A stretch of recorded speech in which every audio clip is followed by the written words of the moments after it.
마태복음 25장 31절에서 41절까지 다 찾으셨나요? 저와 한 절씩 교독합니다. 인자가 자기 영광으로 모든 천사와 함께 올 때에 자기 영광의 보좌에 앉으리니 모든 민족을 가게 모으고 각각 구분하기를 목자가 양과 염소를 구분하는 것 같이 하리라. 양은 그 오른편에 염소는 왼편에 두리라. 그때 임금이 그 오른편에 있는 자들에게 이르시되 내 아버지께 복받을 자들이여 나와 창세로부터 너희를 위하여 예비된 나라를 상속하라. 아멘. 내가 줄일 때에 너희가 먹을 것을 주었고 목마를 때에 마시게 하였고 나그네 되었을 때에 영접하였고 헐벗었을 때 옷을 입혔고 병들었을 때 돌보았고 옥에 갇혔을 때 와서 구원하라. 이에 의인들이 대답하여 이르되 주여 우리가 어느 때에 주께서 줄이신 것을 보고 음식을 대접하였으며 목마르신 것을 보고 마시게 하였나이까. 어느 때에 나그네 되신 것을 보고 영접하였으며 헐벗은 것을 보고 옷 입혔나이까. 어느 때에 병드신 것이나 옥에 갇히신 것을 보고 가서 배었나이까 하리니 임금이 대답하여 이르시되 내가 진실로 너희에게 이르노니 너희가 여기 내 형제 중에 지극히 작은 자 하나에게 한 것이 곧 내게 큰 것이라. 다 같이요. 또 왼편에 있는 자들에게 이르시되 저주를 받은 자들아 나를 떠나 마귀와 그 사자들을 위하여 예비된 영영한 불에 들어가라. 무슨 말씀이에요? 무서운 말씀을 예수님께서 지금 선포해 놓으셨어요. 마라나타 3번 할까요? 마라나타, 마라나타, 마라나타. 아멘. 오늘도 성령께서 교회들에게 하신 음성이 들려지기를 축복합니다. 오늘 읽은 본문 말씀을 가지고 나라를 상속받으라라는 제목으로 우리 함께 은혜를 나눠보도록 하겠습니다. 오늘 우리가 읽은 이 본문 말씀은 잘 들어보세요. 조금 이렇게 어떻게 생각하면 주제가 많은 것 같아서 이렇게 헷갈릴 수가 있을 거예요. 그런데 성경을 전체적으로 알파와 오메가로 성경을 그렇게 풀어보다 보면 그렇게 가요. 주제가 많다라고 이렇게 생각을 하시면 복잡한데 우리가 예수를 왜 믿어? 우리가 예수를 왜 믿어요? 구원받기 위한 거잖아요. 목적이잖아요. 그지? 그럼 우리가 아무리 이 세상에서 화려하게 살다가 지옥 가면 뭐 하냐고요. 그지? 그러니까 우리가 예수를 믿고 이렇게 좋은 귀한 시간을 우리 하나님께 드리는 것조차도 이 모든 것들이 다 실은 우리가 구원받기 위한 우리 하나님과 나와의 이 관계 형성을 지금 보여드리는 거잖아요. 그지? 천국 못 가면 다 꽝이라고 다 아무 소용이 없단 말이에요. 그래서 말씀 한 편, 성경 설교 한 편을 들으면 알파와 오메가 하나님이 다 그 안에 담겨 있어야 돼요. 창세와 계시록 그 안에 다 담겨져 있어야 돼요. 그런데 주제는 딱 하나. 그럼 복음이죠. 예수 구원이잖아요. 그러니까 한번 잘 들어보세요. 이렇게 좀 알아듣기 좀 불편해도. 자, 오늘 우리가 읽은 본문 말씀은 예수님께서 제자들에게 가장 큰 2계명을 주신 후에 모세의 자리에 앉은, 즉 가장 높은 상좌에 앉아있는 재판관 노릇만 하고 손 하나도 까딱하지 않는 겉으로는 사람들에게 옳게 보이지만 그들 속은 외식과 불법으로 가득한 이 서기관과 바리새인들을 향해서 예수님께서 말씀하시니 뱀들아 독사의 새끼들아 너희가 어떻게 지옥의 판결을 피할 수 있겠느냐 이렇게 일가를 가하신 뒤에 그리고 그들의 정체까지 폭로를 하신단 말이에요. 우리 예수님 진짜 무서우신 분이에요. 하나님이 왜 하나님이 우리가 경외해야 되고 두려워 경외해야 되냐면요, 하나님이 선포되어진 이 말씀 자체는요 영원히 유효하기 때문에 그런 거예요. 그래서 하나님의 말씀을 우리가 이렇게 쉽게 이렇게 보면 안 되는 거예요. 자, 마태복음 23장 38절 39절 읽어볼까요? 시작. 그러나 너희들이 은폐하여 버려진 바 되리라. 내가 너희에게 이르노니 이제부터 너희는 찬송하리로다. 주의 이름으로 오시는 이여 할 때까지 나를 보지 못하리라 하시니라. 이게 무슨 말씀? 아니 제가 이렇게 설교를 너무 무겁게 시작하는 것 같아서 너무 죄송해요. 아니 세상도 흉흉하고 정신산란하고 속 시끄러운데 교회에 오면 좀 복이라도 좀 외쳐주고 복 얘기나 좀 하고 그냥 좋은 얘기만 좀 해주지 왜 이렇게 무겁게 시작하나 생각이 혹시 들까봐 내가 또 죄송한 생각이 또 드네. 갑자기 또 그래요. 자, 여러분들이 여기 교회에 오시면 사실은 하나님과 교제가 이루어지는 시간이기 때문에 하나님이 나에게 뭐라고 말씀하시는지에 대해서 그 귀만 갖고 오기 때문에 세상 시끄럽고 속 시끄러운 거는 우선 이렇게 내려놔야 돼. 내려놓고 주님이 지금 나하고 어떤 교제를 원하시는가, 하나님이 나한테 지금 오늘은 무슨 말씀을 주셔서 아버지의 생각을 나한테 넣어주실까를 집중해야 돼요. 이해가 되죠? 자, 요 말씀은 지금 우리가 이 마태복음 23장 말씀은 아직도 지금 예수를 믿지 않는 저 이스라엘이 어느 시점에 가면 민족적인 대회개가 일어날 것을 지금 말씀하시는 거예요. 민족적인 대회개, 그리고 예수가 메시아 우리들의 구세주로구나 라고 고백하는 때가 시점이 온다는 거예요. 지금 그걸 얘기하는 거예요. 예수님을 찾는 시간이 온다는 거죠. 그렇지만 이 말씀 자체는요, 지금도 유효하단 말이에요. 지금까지도 유효하기 때문에 아예 빼도 박도 못하게 이스라엘 백성들에게 이 무서운 말씀을 지금 선언해 놓으신 거예요. 이 말씀이 선포된 지가 2000년이 지났어요. 그죠? 예수님이 하고 말씀해놓고 가셨잖아요. 2000년이 지났어요. 결과적으로 이스라엘 백성은요, 아직 7년, 마지막 이 7년 대환란을 겪을 자들인 것을 얘기하는 거예요. 마지막 7년 대환란 여러분들 얘기 많이 들어보셨죠? 그지? 그러면 예수님 지상 재림하기 전에 7년 대환란이 있을 거란 말이에요. 그리고 전 3년 반은 그래도 평화 이렇게 가요. 그런데 후 3년 반은요, 어마무지한 일들이 일어난단 말이에요. 그래서 그 후 3년 반을 저 이스라엘 백성들이 전부 다 겪어요. 왜냐하면 그 7년이라는 한 일에는 우리 이방인 시간이 아니고 이스라엘 시간이기 때문에 그들에게 넘겨진단 말이에요. 그래서 휴거 사건이 딱 있고 나잖아요. 그러면 그 남은 시간이 저 유대인 이스라엘에게 그게 넘겨진단 말이에요. 근데 넘겨지는 그 한 이래가 대환란이라고 얘기하는 거예요. 창세 이래, 만물이 창조되어지고 나서 그런 일이 없는 어마어마한 그런 일들이 일어날 것인데, 이 후 3년 반에 근데 이스라엘 백성들이 그거를 자기 시간이기 때문에 그들이 다 겪는다는 거예요. 엄청나지. 가엾어 죽겠어. 모르니까 그러잖아요. 그지? 그런데 모르기도 모르지만 선포되어져 있는 하나님의 말씀이 그대로 이루어질 것이기 때문에 그런 거예요. 자, 그래서 저들이 두 손 두 발 다 이 7년 환란 후 3년 반을 겪으면서 이스라엘 백성들이요, 두 손 두 발을 다 더 이상 나갈 길이 없어. 그래서 두 손 두 발을 다 들고 주님을 찾을 때가 온다는 거죠. 주님을 찾을 때가 온다는 거예요. 그런데 그 찾을 때가 언제냐면 마지막 때. 예수님의 지상 재림 직전이 되어져야만 비로소 회개하고 부르짖어서 구세주를 찾게 될 것을 말씀하시는 장면이에요, 이게. 자, 그렇게 말씀하신 뒤에, 예수님께서 이렇게 말씀하신 뒤에 마태복음 24장에 이 지구 땅에 예수님께서 오시기 직전에 어떤 일들이 일어날 것인가에 대해서도 말씀을 하시는 거예요. 그게 24장이에요. 그래서 예수님이 두 번째로 이 땅에 또 오시는 건데요, 두 번째로 오실 때에는 이 땅에서 어떤 징조들이 있사오리까 하고 제자들이 예수님한테 가서 살그머니 가서 물어봤어요. 예수님이 두 번째 이 땅에 오실 그때에는요, 이 땅에 어떤 일들이 일어날까요? 어떤 징조들이 있을까요? 라고 이렇게 말씀을 드렸더니 예수님께서 제일 먼저 말씀하시기를, 너희가 사람의 미혹을 받지 않도록 주의하라. 많은 사람이 내 이름으로 와서 이르되 나는 그리스도라 하여 많은 사람을 미혹하게 할 것이다.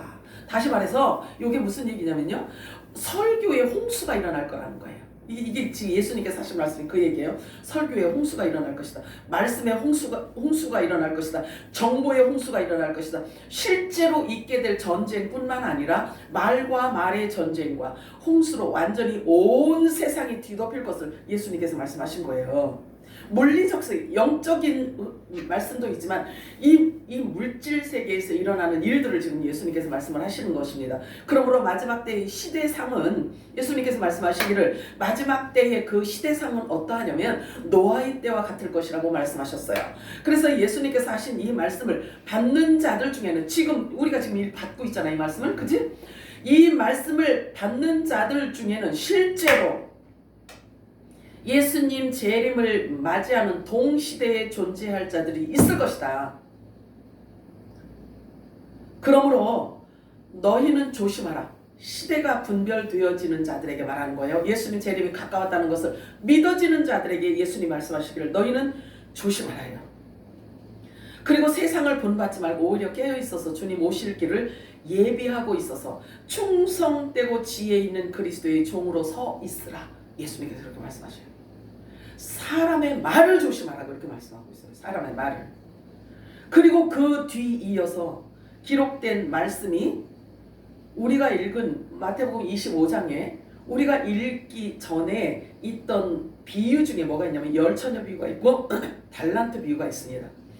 열처녀 비유가 있고 달란트 비유가 있은 다음에 오늘 우리가 읽은 예수님께서 이 지구 땅에 두 번째로 오실 때에는 엄청난 일들이 있을 것인데 예수님께서 두 번째 오실 때에는요 죽으러 오시는 게 아니기 때문에 예수님이 가지고 오시는 엄청난 이 권세와 영광의 모습은 어떤 일이 이 땅에 주어지냐면요 영원히 영벌로 처하느냐 영원히 천국으로 가느냐 이 심판주로 오신단 말이에요. 예수님이. 그래서 예수님께서 종교 영에 붙들려 있는 선생들을 지금도 종교 영에 붙들려 있는 선생들이 많이 있단 말이에요. 그러면 예수님이 그때 하신 그 말씀이 그대로 오버랩돼서 지금까지 지금 오고 있단 말이에요. 그러면 예수님 있을 때만 그 종교 선생들이 있는 게 아니라 지금도 종교 선생들이 많이 있단 말이에요. 그래서 예수님께서 다음과 같이 표현하고 계세요. 마태복음 23장 2절에서 10절 읽겠습니다. 시작. 선지자와 바리새인들이 모세의 말에 앉았으니 그러므로 모세는 그들이 말하는 바를 행하고 싶으되 그들이 하는 행위는 본받지 마라. 그들은 말만 하고 행하지 아니하며 또 무거운 짐을 묶고 사람의 어깨에 지우되 자기는 이것을 한 손가락으로 움직이려 하지 아니하며 그들의 모든 행위를 사람에게 보이고자 하나니 곧 그 동문들을 넓게 하며 옷들을 길게 하며 잔치의 밑자리와 해당의 높은 자리와 시장에서 칭함을 받는 것을 좋아하시느니라. 자, 이 말씀을 보시면서 요게요. 우리 예수님께서 우리들에게 경고한 거예요. 우리들에게 미리 말씀해 놓으신 거예요. 너희들이 사람을 볼 때 이 말씀을 렌즈로 해서 보아라. 이 뜻이에요. 그러면 종교 영으로 충만한 자들을 알아볼 수 있는 방법이 우리의 느낌으로 하는 게 아니고 우리의 지식과 경험으로 하는 게 아니에요. 하나님의 말씀에 비춰보고 하나님의 말씀을 갖다 대보았을 때 그 빛을 비추어 보았을 때 알 수가 있는 거예요. 그러면 그런 생각이 들어요. 제가 이렇게 막 성도로 이렇게 생활을 할 때 이렇게 종교 영을 갖고 있는지 아니면 복음의 영 성령으로 붙들려 있는지 그거 알아내는 게 쉽지 않아요. 왜냐하면 모두 하나님의 말씀 갖고 이야기하기 때문에 그래요. 그렇기 때문에 기도가 필요하고 성령님의 계시가 필요한 거예요. 그래서 기도가 필요한 거야. 하나님의 말씀 붙들고 요 말씀을 가지고 우리가 잣대를 대는데 이게 내 눈의 렌즈로 보면 이 말씀도요 혼의 생각을 갖고 보게 된다. 이 말씀을. 그런데 성령에 의해서 이 말씀을 렌즈로 보게 되면 성령의 눈으로 볼 수 있기 때문에 정확하게 볼 수가 있는 거예요. 그게 필요한 거예요. 근데 지금 이 마지막 때는 분별의 영이 필요하거든요. 근데 분별의 영이 뭐냐 이거지. 분별의 영 주세요. 분별의 영 주세요. 눈 감고 맨날 그렇게 기도해 갖고 되는 게 아니요. 하나님의 말씀을 눈 똑바로 뜨고 하나님의 말씀을 보고 그 말씀을 성령께서 계시하신 대로 깨닫게 하신 대로 그 말씀을 가지고 붙들고 기도해야 이게 실제로 우리가 바르게 볼 수 있는 눈이 열리게 되는 거예요. 아멘이요? 아멘. 자, 오늘 우리가 읽은 말씀의 핵심은요. 오늘 우리가 마태복음 25장 말씀의 핵심은 하나님 나라를 상속받을 자들이 이 땅에서 사는 동안 어떤 삶을 살았느냐를 드러내주고 있는 거예요. 그래서 그 핵심이 예수님께서 말씀하시기를 너희가 내가 줄일 때에 너희가 먹을 걸 주었고 내가 목마를 때에 너희가 마시게 해주었고 내가 나그네 되었을 때 너희가 영접해 주었고 예수님이 지금 말씀하신단 말이에요. 내가 나그네 되었을 때 너희가 나를 영접해 주었고 내가 헐벗었을 때 너희가 옷을 입혀 주었고 내가 병들었을 때 너희가 돌보아 주었고 내가 옥에 갇혔을 때 너희가 찾아와 주었다고 예수님께서 말씀하시면서 마태복음 25장 45절에 이렇게 말씀하세요. 시작.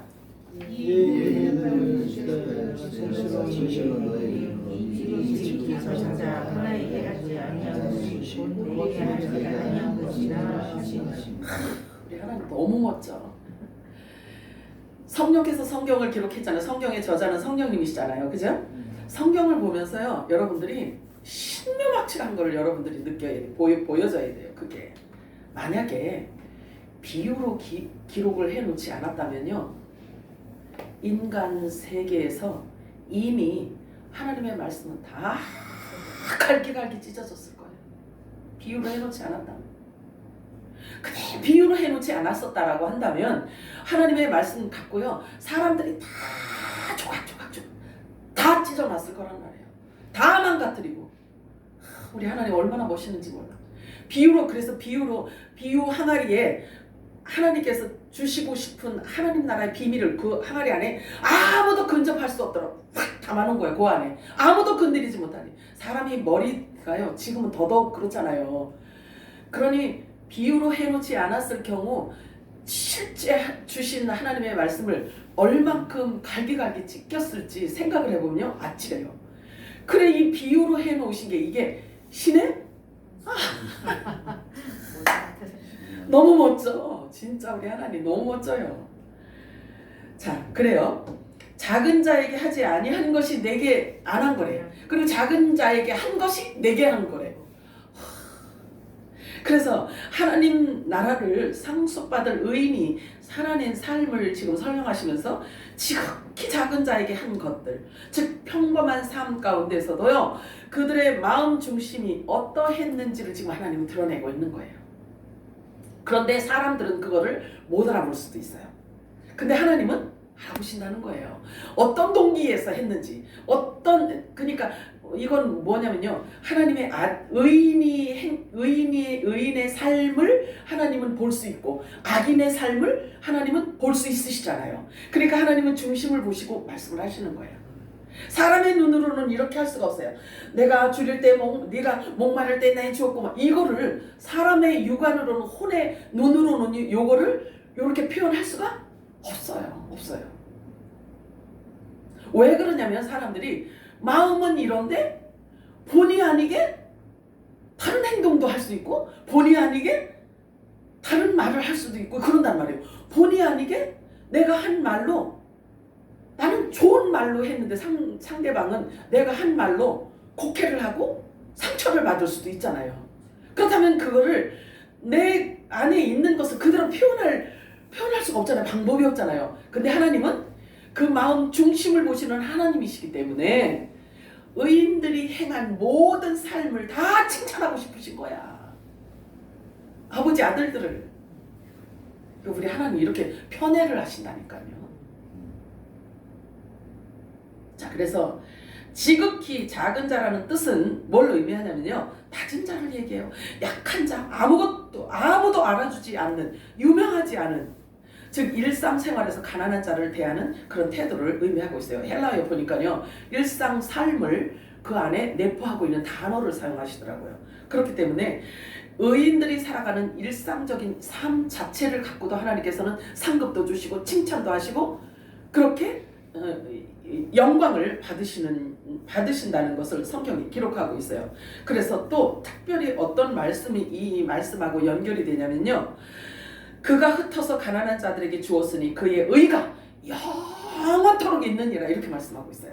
이것은 물질 세계에서 물리적인 세계에서 세상에서 있는 의인들이 행한 그 모든 것들을 하나님께서 다 받으시는데 영광으로 받으시는데 그 중에 흩어 가난한 자에게 준 것을 하나님께서 굉장히 중요하게 여기시더라는 거죠. 그래서 그의 의가 영원토록 있더라는 거예요.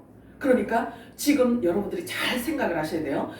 그래서 당대 의인들이 행한 이 모든 것들은요 하나님께서 다 영원토록 하나님께서 이렇게 남게 하신다는 거예요.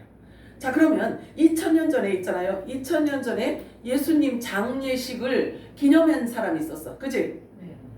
그 기념한 그 기념식으로 저와 여러분이 지금 의인들이 행하는 이 모든 것들은요 영원히 의로 남고 기념하게끔 하나님께서 하신다는 거예요. 아시겠죠? 그 예수님의 장례를 준비한 자가 있었잖아요. 옥합을 깨뜨려서 예수님 이렇게 머리에 이렇게 해드렸잖아요. 그치? 근데 그게 그냥 예사로운 그런 일들이 아니에요. 성경의 구약의 율법에 보면 그것도 율법을 이루기 위함이란 말이에요. 왜 그러냐면 예수님이 제물로 오셨잖아요. 그치? 그러면 예수님이 제물로 오셨는데 그 제물을 하나님께 그 제물로 올려질 때에 행하는 룰이 있어요. 레위기에 보면은. 그러면 그 룰대로 예수님에게 그 향품을 쏟은 것 자체가 예수님이 죽기 위해서 행해지는 행위란 말이에요. 반드시 그게 있었어야 되는 거예요. 그때 행한 이 마리아가 옥합을 깨뜨린 이 마리아의 그 의로운 행위가 예수님께서 말씀하셨잖아요. 내가 전파되는 곳마다 내 이름이 전파되는 곳마다 내가 전한 복음이 전파되는 곳마다 그 의로움이 드러날 거다. 그 의로움이 같이 전파될 거다. 이렇게 말씀하셨단 말이에요. 그래서 지금 하나님께서 저와 여러분 이 당대 의인들이 행하는 모든 소소한 일까지도 하나님은 다 영원한 의로 남게 해주시겠다는 거죠. 이게 성경이 말씀하시는 거 약속이야. 이거는 마태복음 11장 11절에 이렇게 말씀하십니다. 우리 함께 읽어볼까요? 시작. 내가 지시는 너희를 말하노니 제자나 나는 세례요한보다 그리고가 없도다. 그러나 천국에서는 극히 작은 자라도 그보다 크리라. 이 천국에서는 극히 작은 자라도 세례 요한보다 크대요. 당시 세례 요한이 어마어마하게 유명한 사람이었거든요. 그런데 요게 요 물리적인 세계에서 일어나는 일들을 하나님께서 그 안에 요 비밀을 또 담아놨죠. 천국 백성은요 사람의 육안으로 육안으로 드러나지 않는 거예요. 그렇기 때문에 약한 자로 보일 수도 있고 아무도 알아주지 않으니까 무명한 자처럼 보이고 아주 그냥 진짜 버림받은 것 같은 그런 모습으로 보일 수 있을지 모르지만 그런 자들에게 예를 들어서 그런 자들에게 누가 선을 베풀었어. 근데 믿지 않은 자가 선을 베풀었어. 그것도 하나님이 기억하신다는 거예요. 그것조차도. 그런데 우리 천국 백성을 일컬어 이렇게 보면은 지극히 작은 자라고 이렇게 표현을 하고 있는 것은 여기에 따르는 또 예수님이 우리들에게 주시고자 하는 교훈이 또 있단 말이에요. 요거는 이 세상은 큰 거를 좋아하고요, 스펙을 좋아하고요, 화려한 거를 좋아하고요, 그리고 뭐든지 큰 거를 좋아하고, 그리고 많은 것을 좋아하고 그런단 말이에요.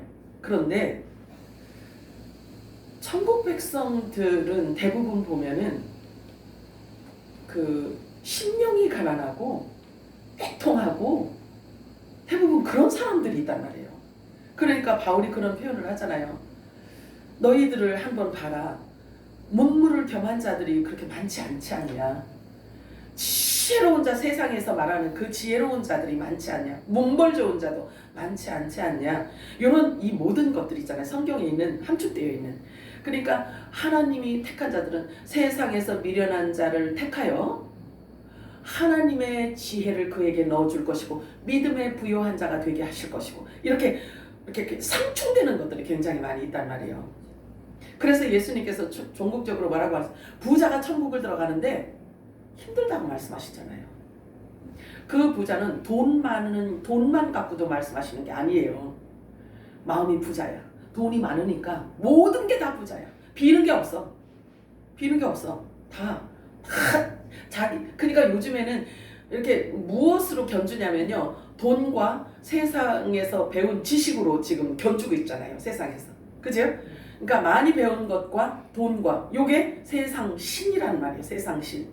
그래서 세상 신은 그것을 특별히 좋아하는 자들에게 마구 부어주는 거예요. 그래서 심령이 가난한 적이 없어. 심령이 가난해야 그래도 뭐 종교 영을 믿든지 뭐 이렇게 할 거 아니에요. 그것도 없어. 배가 부르니까. 자, 보세요. 작은 자를 보려면 눈높이가 같아야 돼요. 낮은 자를 보려면 자신의 몸도 낮은 자세여만 그 사람을 바르게 볼 수 있어요. 마음 중심으로부터 나오지 않으면 안 된단 말이에요. 예수님께서 말씀하시기를, 예수님께서 화가 있을지로다 이렇게 말씀한 자들이 있단 말이에요. 그런데 어떤 자들에게 예수님께서 그 말씀을 하셨냐면, 모세의 자리에 앉아있는 자야. 우리가 아까 읽어봤죠, 그지? 모세의 자리에 앉아있대요. 그건 뭘로 의미하냐면요, 높은 자리를 얘기하고 있는 거예요. 재판관의 자리를 얘기하는 거예요. 재판관. 그러면 재판관에 앉아있다라고 한다면 자기가 성도도 재판하고 누구도 재판하고 다 재판을, 요즘에 헌재를 보면 있지, 다 그냥 아주 가서 귀퉁말이 한 대씩 두드려 패고 싶은데, 자, 그런데 예수님께서 말씀을 하시고 화가 있을진저, 그러면서 모세의 자리에 앉은 자를 지금 주님께서 책망을 하십니다. 그리고 모든 사람들에게 보이기 위해서 경문띠를 넓게 하고 길게 하였대요. 보이기 위해서, 사람들에게 보이기 위해서. 그러면 이게 경문띠 넓고 길게 하였다는 뜻은 뭘 의미하냐면요, 당시는 이 바리새인들이, 이 종교 지도자들이 입는 옷을 얘기해요. 근데 이 입는 옷이 여기에다가도 율법을 기록하고, 이렇게 자기네들이 입은 이 옷마다 쭉 다 말씀을 기록하고 율법을 기록하는 거예요. 그러니까 그만큼 나는 많이 배웠어, 이 뜻이야. 그러니까 길게 하고 막 이렇게 촘촘하게 하고 이렇게 하는 것은 보는 사람으로 하여금 어떤 생각을 갖게 하냐면, 근접도 할 수 없도록 많이 배우고 높은 자라는 것을 표현하고 싶은 거예요. 아무도 나하고 될 사람 있으면 와봐. 사실은 우리나라에서 정말 저 헌법에는요, 저 헌재는 그렇게 생각을 했잖아요. 우리가 우리나라에서 최고의 지식인이요, 그리고 최고의 윤리와 도덕을 가진 자요, 그리고 어떤 문제가 주어지면 가장 중립적으로 그것을 해결하는 곳으로 알고 있었잖아요. 세상에, 그랬더니 이런 죽일 놈들 국민이 다 속은 거예요. 속았잖아요. 자, 그렇다라고 한다면요, 그놈들이 결정을 내서 억울한 사람은 진짜 어디가 사소연할 데가 없잖아요. 최고 높은 곳에서 땅땅 이렇게 했으니, 그렇잖아요. 그러면 국민들이, 예를 들어서 백성들 중에 너무 억울한 일이 있어서 최고의 헌법으로 가지고 갔어. 그 문제를 가지고 갔더니 이런 죽일 놈들. 그러니 우리가 있잖아요, 어디에 문제를 내놓을 곳이 없다, 최종적으로.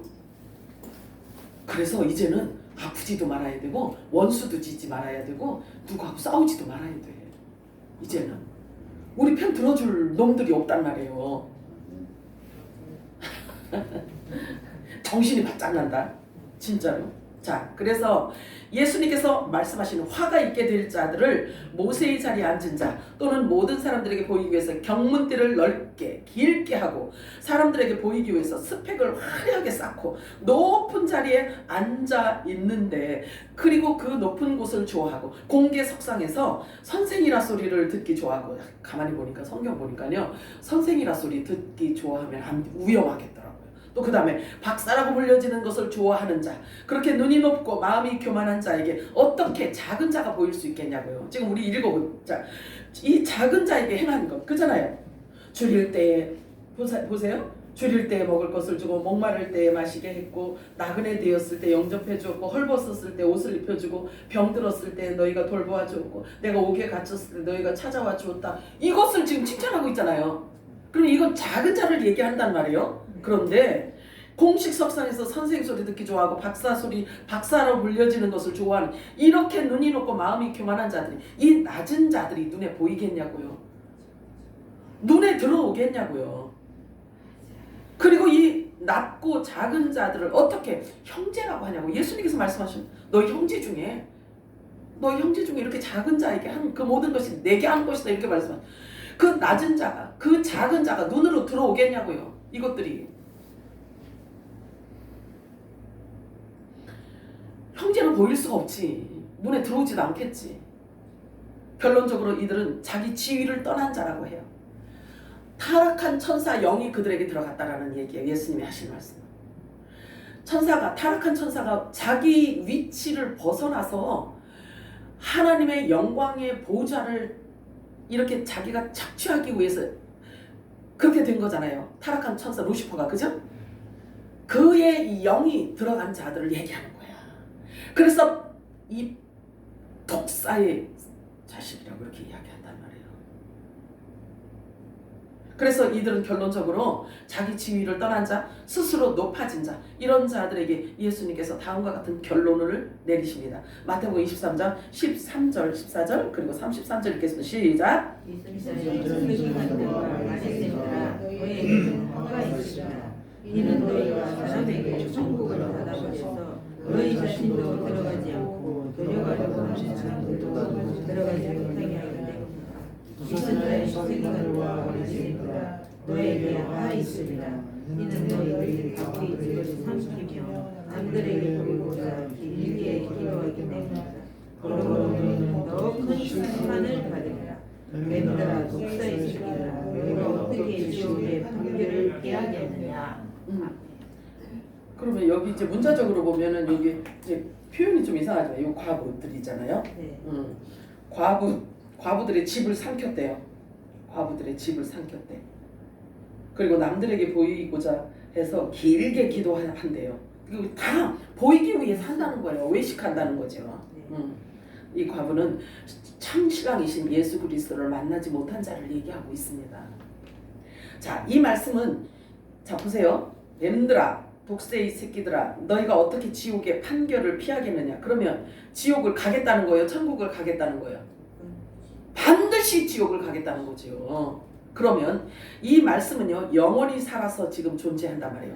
이 말씀은 지금도 살아있단 말이에요. 이 말씀의 권세가 지금도 있다고요. 자 그러면 예수님께서 이 말씀을 오셔서 취소해 주시지 않는 이상은 이 말씀은 지금 살아있어요. 얼마나 무섭냐고요.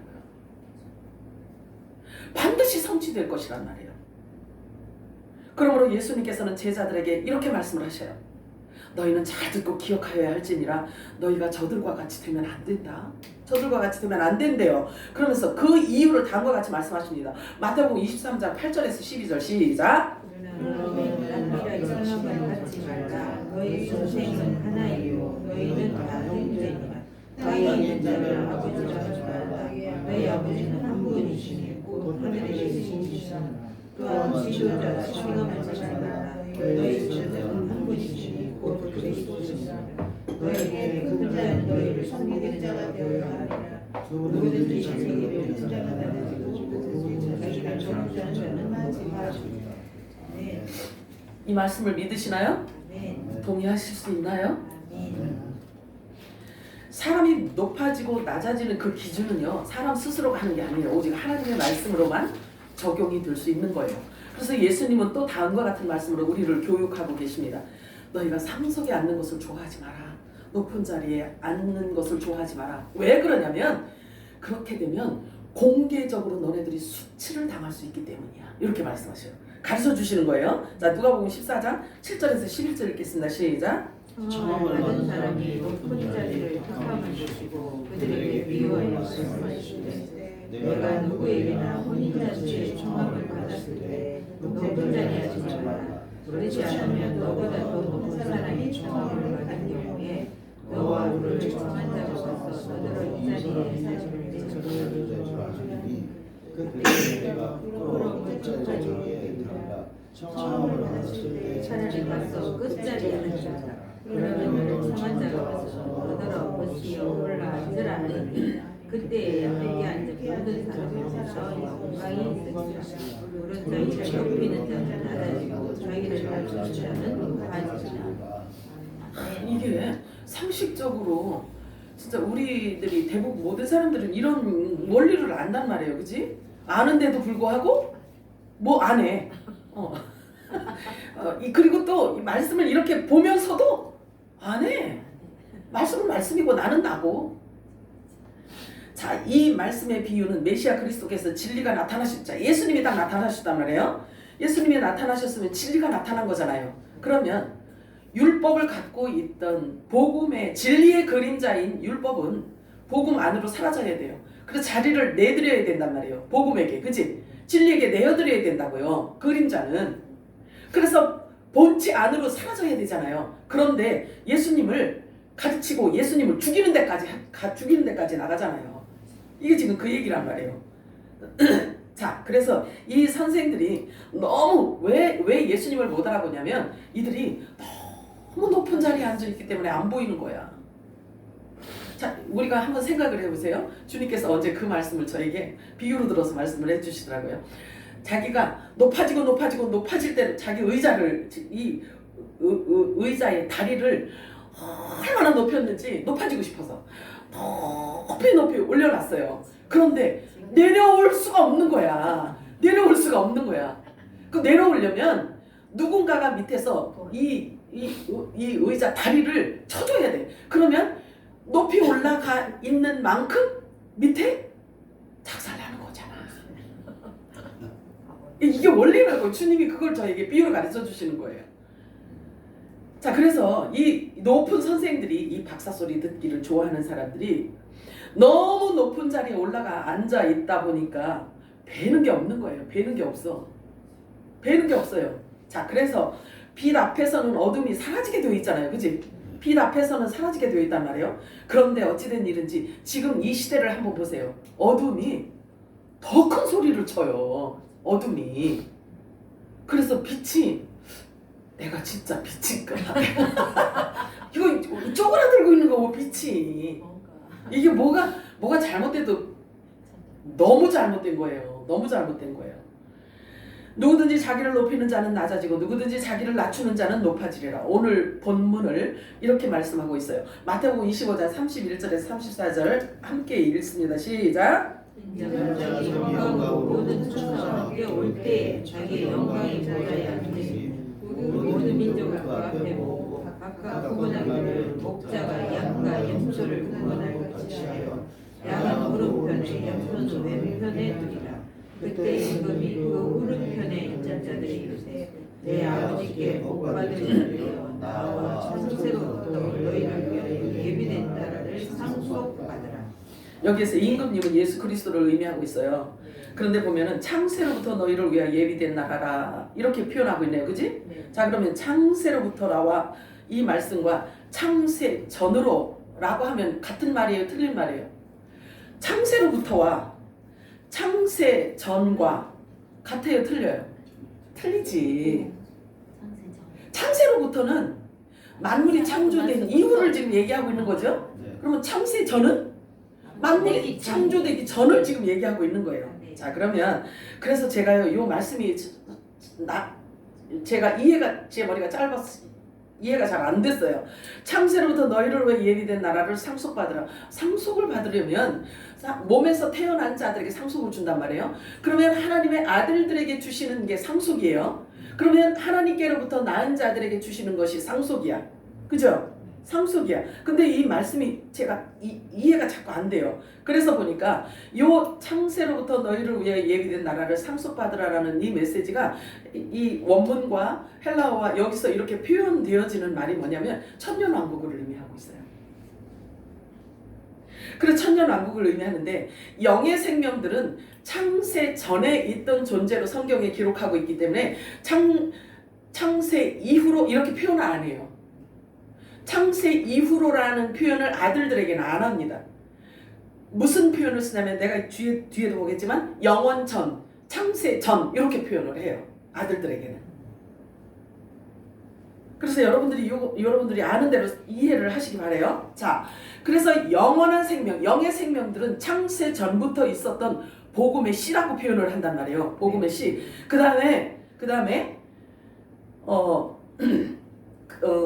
첫사람 아담으로부터 주어진 생령, 산 영은 성령과 달라요.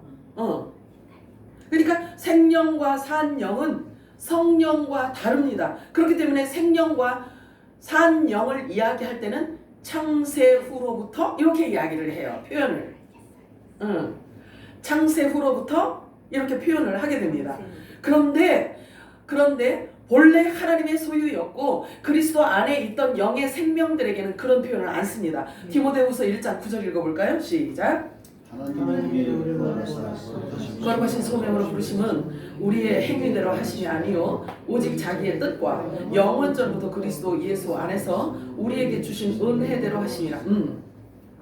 자, 에베소 1장 4절 시작. 곧 창세전에 그리스도 안에서 우리를 택하사 우리로 사랑 안에서 그 앞에 거룩하고 흠이 없게 하시려고. 아멘. 자, 흠이 없게 하기 위함은 영원 전부터 그리스도 안에 있던 영의 생명에게만 가능하단 말이에요. 창세 이후로 첫사람 아담으로부터 온 자들에게는 이런 표현을 쓸 수가 없어요. 자, 디도서 1장 2절 읽어볼까요? 시작. 영생의 소망을 위하여 그 영생은 거짓이 없으신 하나님이 영원전부터 약속하신 것입니다. 자, 흠도 없고 점도 없는 완전 무결하게 사람을 그렇게 만들 수 있는 방법은 창세 이후로 태어난 첫사람 아담에게로부터 나온 자들에게는 불가능한 거예요. 그래서 창세전에 영원전에 그리스도 안에 있던 영의 생명들에게만 가능한 거예요. 그러므로 창세로부터와 창세전은 전혀 달라요. 영의 생명은 창세전에 이미 그리스도 안에 있던 천국의 아들들이라고 표현을 하고 있고, 그 다음에 복음의 씨라고 표현하고 있고, 또는 씨라고 이사야서 53장에 그렇게 씨라고 표현하고 있어요. 다른 씨 이렇게 표현을 합니다. 이렇게 영의 생명이라고 성경은 우리들에게 가르쳐주고 있습니다. 그렇기 때문에 이 둘의 신분은요 같지 않아요. 신분은 같지 않아요. 자, 마태복음 19장 28절 읽겠습니다. 시작. 예수께서 이르시되 내가 진실로 너희에게 이르노니 세상이 새롭게 되어 인자가 자기 영광의 보좌에 앉을 때에 나를 따르는 너희도 열두 보좌에 앉아 이스라엘 열두 지파를 심판하시리라. 아멘. 대단하죠. 이스라엘 12지파를 심판하는 자라는 거예요. 저와 여러분을 일컬어. 그러면 그 말을 또 계시록으로 가다 보면요, 흰옷을 입은 14만 4천을 우리가 심판한대요. 우리가 다스린대요.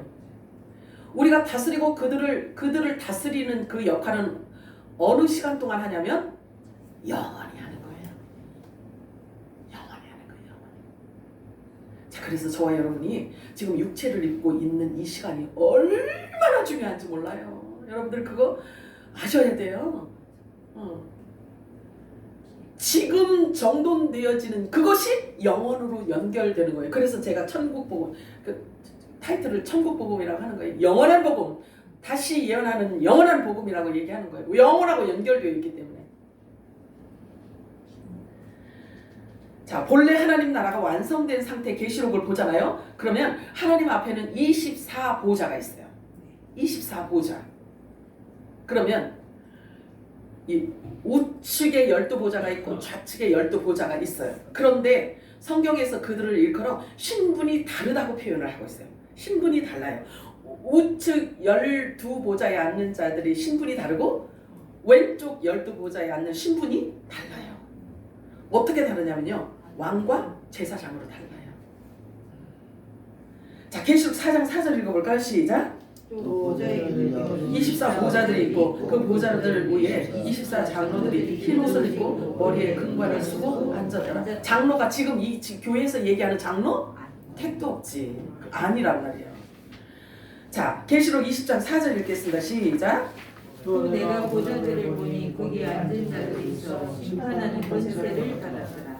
또 내가 보니 예수를 증언함과 하나님 말씀 때문에 목매임을 당한 자들의 영혼들과 또 짐승과 그의 우상에게 경배하지 아니하고 그들의 이마와 손에 그의 표를 받지 아니한 자들이 살아서 그리스도와 더불어 1000년 동안 왕노릇하니.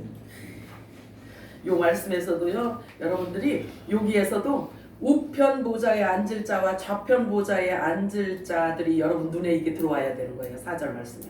자, 계시록 21장 12절 읽겠습니다. 시작. 크고 높은 성곽이 있고 12문이 있는데 문에 12천사가 있고 그 문들 위에 이름을 썼으니 이스라엘 자손 12지파에. 자, 요렇게 표현도 하고 계시록 21장 14절 시작. 그 성이 성곽에는 12기초석이 있고 그 위에는 어린 양의 12사도의 12인이 있더라. 아이고 주여. 이거 아셔야 돼요. 이게 들어와야 돼요. 여러분에게. 여러분 눈에 들어와야 돼요. 자, 여기 보니까 12문에 속한 자가 있고요. 12기초석에 속한 자가 있어요. 이들이 신분이 다르단 말이에요. 그래서 문에 속한 자는 그 신분이 종이에요. 이 기초석에 속한 자는 왕이 아들이에요. 왕이에요. 그래서 또 내가 보좌들을 보니 거기에 앉은 자들이 있어 심판하는 권세를 받았더라. 이 사도 요한이 지금 본 거예요. 환상을. 그런데 거기에 앉은 자들이 보좌가 있다 이거예요. 보좌가 있는데 거기에 앉은 자들이 있어서 심판하는 권세를 받은 자가 있더라는 거예요. 그래서 그리고 요한이 본 이 보좌를 기록하고 있는데 심판하는 권세를 받은 자들이 있고 또 보니 이래. 또 보니 하고 다른 부류로 표현하고 있습니다. 물론 이들은 둘 다 어린 양의 생명책에 이름이 기록된 자들을 얘기해요. 다만 신분이 다르다는 것을 얘기하고 있죠. 그래서 이들의 신분은 왕과 제사장의 신분으로 하늘과 땅에, 하늘에 속한 자, 땅에 속한 자 이렇게 표현을 하고 있는 것입니다. 교회면 교회지 무슨 하늘에 속하고 땅에 속하고. 성경은 그걸 얘기하고 있어요. 신분을 얘기하고 싶어서 그래요. 신분을. 그래서 하나님께서 아무나 너도 내 아들이고 너도 내 이렇게 안 하신단 말이에요. 자, 여기 보니까 목배임을 당한 자, 즉 순교자들을 기록하고 있는데요. 이들은 땅에 속한 교회를 말하고 있어요. 그리고 땅에 속한 교회, 그럼 땅에 속한 교회가 있고 하늘에 속한 교회가 있단 말이에요. 근데 하늘에 속한 교회들이 공중 휴거될 자들을 얘기하고 있어요. 그러면 땅에 속한 자들, 땅에 속한 교회를 일컬어 성경에는 또 다른 표현으로 뭐라고 얘기하냐면 제단이라고 해요. 자, 그래서 우리 기도할 때요, 제단이라는 용어를 사용 안 하는 게 좋아요. 그럼 제단이 이게 이런 게 제단이 이게 아니요. 이게 아니라고. 그러니까 기도할 때도 용어 하나하나를 잘 사용을 해야 돼요. 그럼 기도를 하라는 거예요, 말라는 거예요. 그대들 마음대로 하십시오. 자, 제단이라고도 한다면 땅에 속한 교회를 계시록 6장 9절에서 11절 읽겠습니다. 시작. 다섯째 인을 되실 때 하나님의 말씀과 그들이 가진 증거를 만나 죽임을 당한 영혼들이 제단에 있어 큰 소리로 불러 이르되 거룩하고 참되신 내 주제여 땅에 거하는 자들을 심판하여 우리들을 갚아주지 아니한 줄을 어느 때까지 하시려 하나이까니 각각 그들에게 흰 눈으로 바위를 주시어 이르시되 아직 잠시 동안 시대 그들의 동무 종들과 형제들도 자기처럼 죽임을 당하여 그 수와 차기까지 하라 하시더라. 아멘. 이 다섯째 인의 사건은 종교적 박해, 그래서 순교로 인해서 사회적 갈등이 심화될 가능성을 지금 시사하는 장면이에요. 뿐만 아니라 순교자의 수도 보니까 역시 정해져 있다는 것을 지금 의미하기도 하는 말씀입니다. 순교자도 정해져 있다는 거예요. 순교자의 수도 정해져 있다는 거예요. 엄청나죠. 이게 영적인 세계란 말이에요. 그렇다고 복잡한 것 같으니까 그냥 우리는 그냥 성경을 덮어놓고 믿으면 될까요? 안 될까요? 안 돼. 안 돼요. 성령께서 이제 여러분들에게 계시하실 것이기 때문에 여러분들이 성경을 사랑하시고 성경을 많이 보시기 바랍니다. 자, 휴거 사건이 있고 난 다음에 대환란 후 3년 반 동안 짐승과 우상에게 경배하지 않고 짐승표를 받지 않기 위해서 순교한 자들을 지금 기록하고 있는 거예요. 그런데 이때는 이미 아들들은 공중으로 들림받아 올라가고 없어진 상태란 말이에요. 자, 이들이 곧 우편 12보좌와 좌편 12보좌로 나누어지기 때문에 그래서 이들을 일컬어서 성경에 보면 복음과 율법의 두 증인들이라고 이렇게 표현을 합니다. 자, 그래서 이번에는 왼편에 있는 자들에게 예수님께서 다음과 같이 말씀을 하십니다. 마태복음 25장 41절 시작. 또 왼편에 있는 자들에게 이르시되 저주를 받은 자들아 나를 떠나 마귀와 그 사자들을 위하여 예비한 영영한 불에 들어가라. 이 말씀은요, 이 말씀이 성취되어질 때까지 영원히 존재해요. 그렇다라고 한다면 본래 지옥은 사탄 마귀 귀신들이 가는 곳으로 만들어 놓으셨단 말이에요, 하나님께서. 그런데 사람들이 자기들 스스로 그곳을 선택해서 가기 때문에 마귀들이 가는 곳으로 간다는 거예요. 왜냐하면 지옥과 음부는 사람을 보내기 위해서 해놓은 게 아니기 때문에 그래요. 이건 뭘 의미하냐면 마귀 사탄 귀신에게 속임수에 넘어갔다는 거예요. 넘어갔다는 거예요. 선택을 그렇게 했다는 거지. 무서운 말씀이죠. 자, 예비된 나라를 상속받으라 라고 말씀하고 있죠. 그치? 예비된 나라를 상속받으라. 어떤 자들이 영원한 천국을 상속받는지 제가 성경에서 조금 찾아봤어요. 어떤 표현으로 그들을 드러내는지 조금만 우리가 살펴보도록 합니다. 마태복음 19장 29절 시작. 내 이름을 위하여 세미나 형제나 자매나 부모나 자식이나 도를 누린 자마다 여러 배를 받고 또 영생을 상속하리라. 난 이런 영생 안 받을게요. 이게 문자적으로 이렇게 보면 그렇잖아요. 세상에 이 말씀을 듣고도 예수를 믿고 영생을 얻겠다고 한 사람이 나올 수 있는 확률이 너무 적겠죠, 그지? 성령께서 하시지 않으면 불가능한 거죠. 로마서 8장 17절 시작.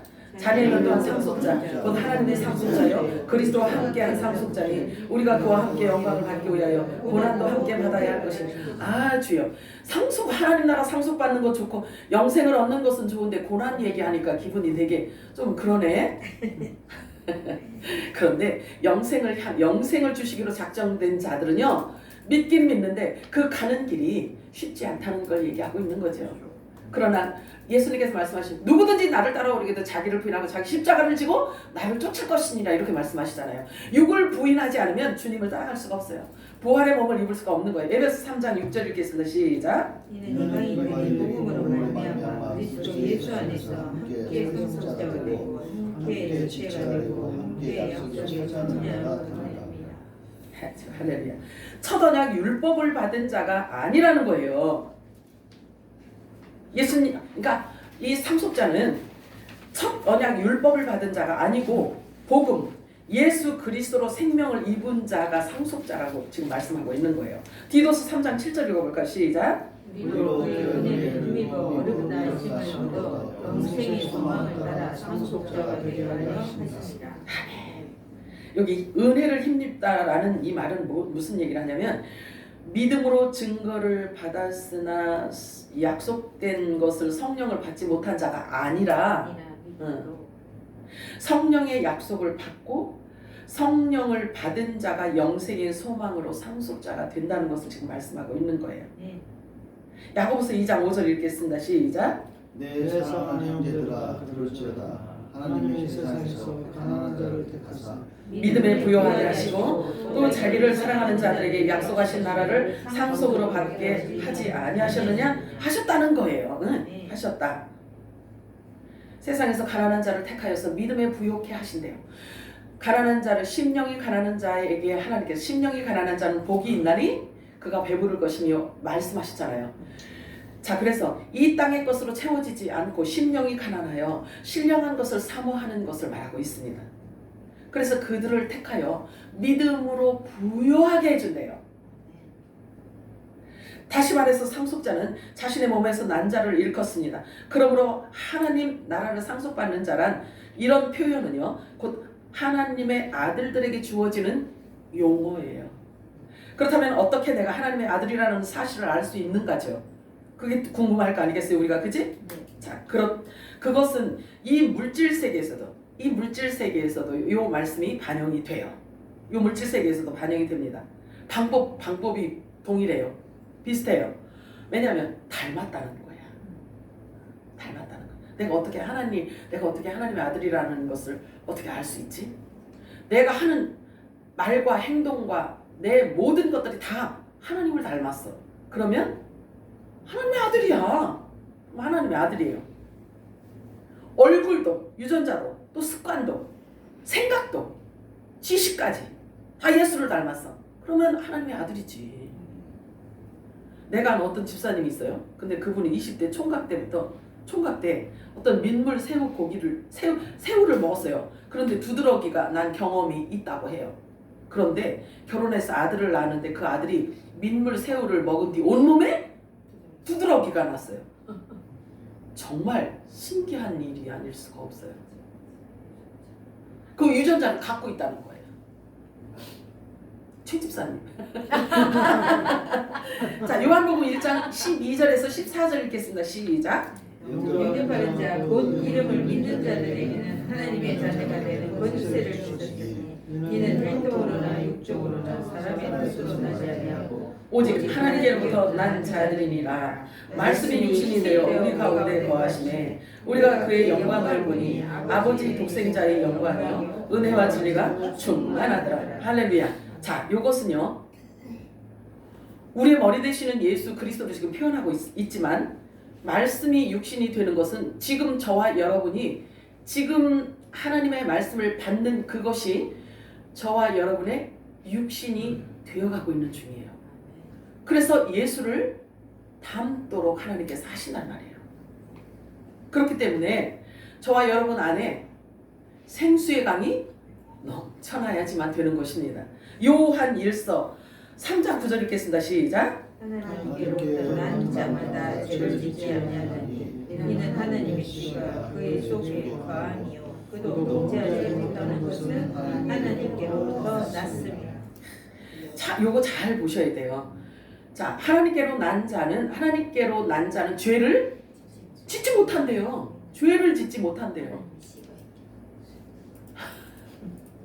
하나님의 말씀이 우리 안에서 우리를 점령하고 있고 말씀이 육신이 되게 하시기 때문에 그런 거예요. 요한일서 5장 18절 시작. 하나님께로 난 자는 다 범죄하지 않는 줄 우리가 아노라. 하나님께로부터 나신 자가 그를 지키시며 악한 자가 그를 만지지도 못한다. 할렐루야. 네. 만지지도 못한대요. 네. 만지지도 못한대요.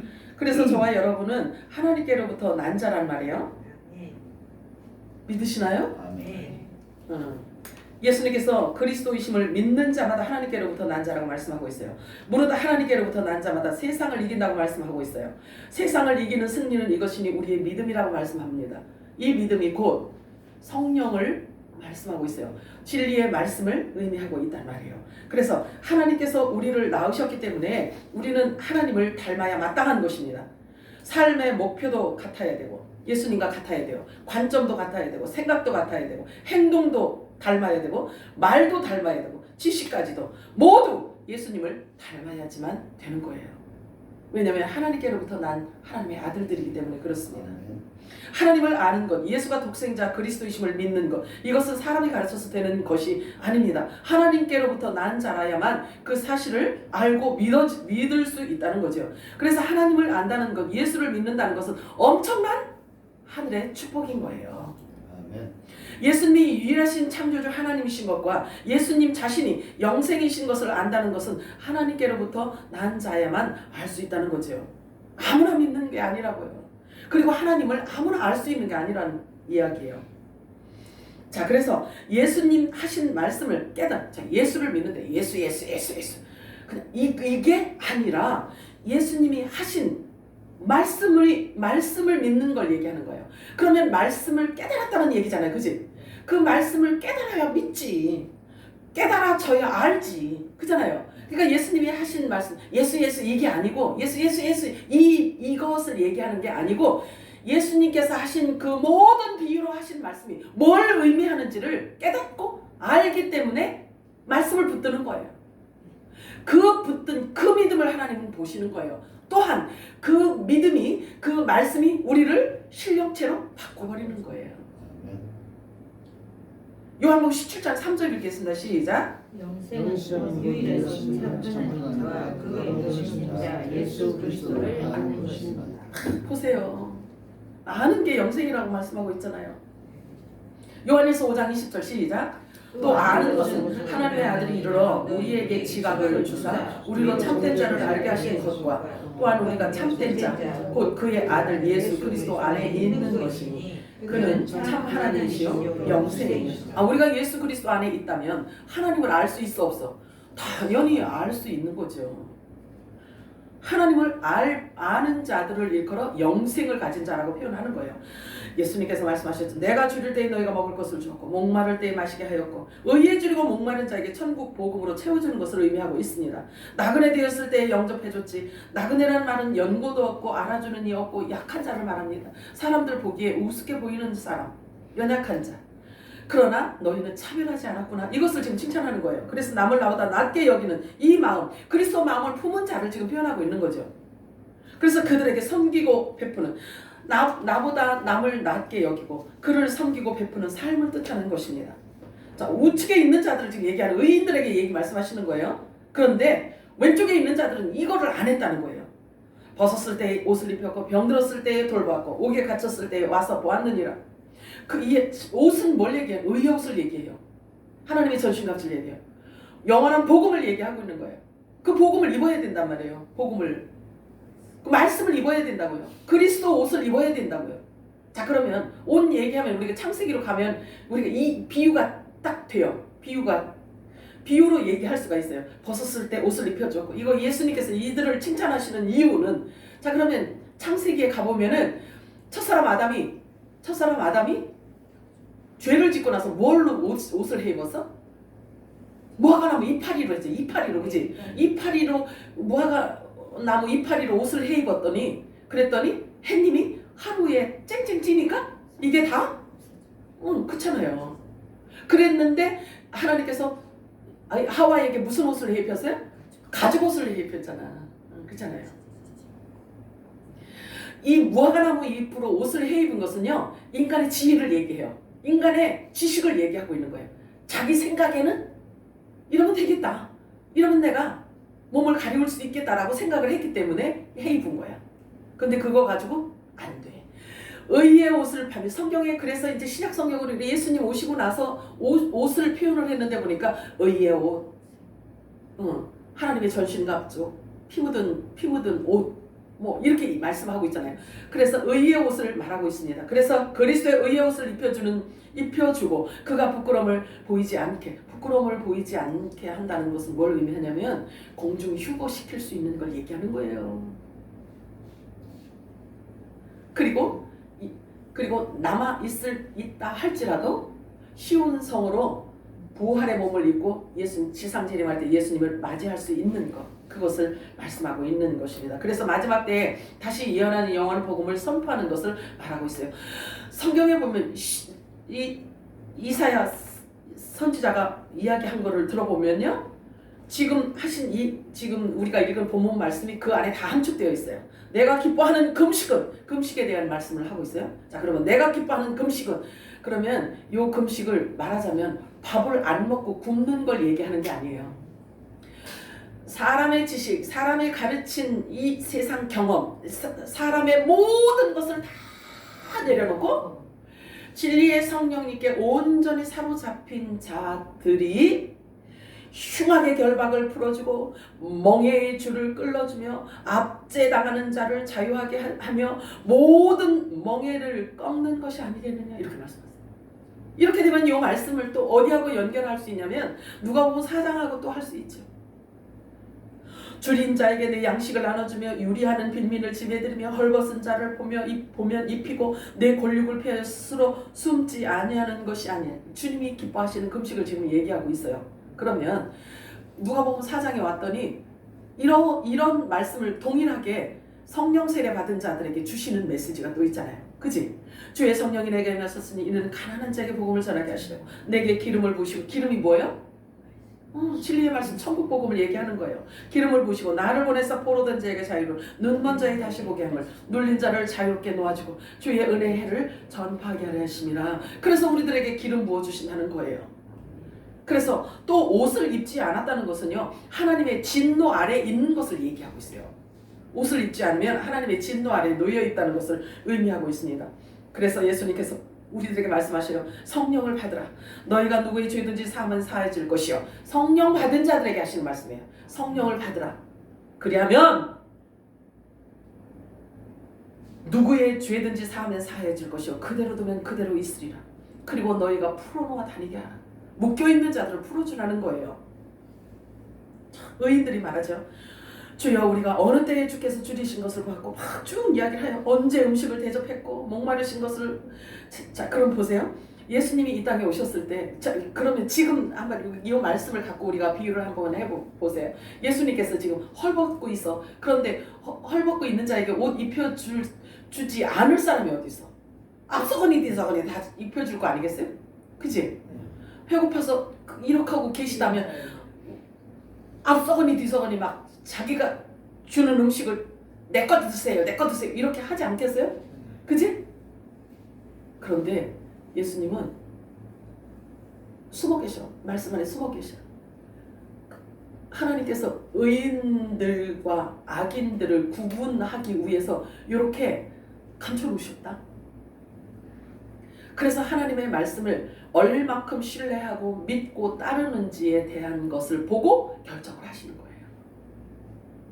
그러니까 예수님이 지금 우리 눈에 보이지 않는다고 해서 여러분들이 쉽게 생각하면 안 돼요. 하나님은 저와 여러분이 지금 말하는 거, 행동하는 거, 우리의 모든 습관, 이런 모든 것들을 지금 하나님께서는 다 보고 계시기 때문에 그런 거예요. 그리고 또 약속하시네요. 지금 하나님 이 당대의 의인들이 행하는 모든 것들은 다 영원한 의로 하나님께서 남겨주신대요. 신나 안 신나? 자, 마태복음 25장 40절 읽겠습니다. 시작.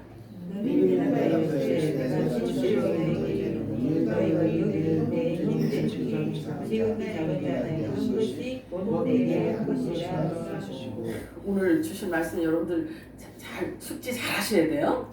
자, 그런데 지금 우리가 이렇게 살펴봤던 이 모든 것들을 안 해서 안 한 게 아니다.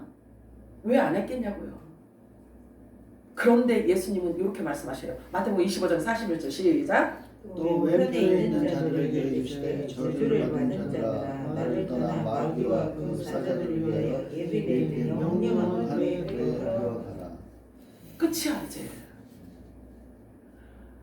육신의 몸을 입은 상태일 때 우리가 거듭나고, 그리고 의의 옷을 입어야 되고 깨어 있어야 되고, 이 모든 것들 우리가 육체를 입고 있는 동안에 우리가 이게 다 결정되어지는 일이란 말이에요. 이렇게 하면 끝이잖아. 사랑하는 주님, 은혜와 사랑을 참으로 고맙고 감사드립니다.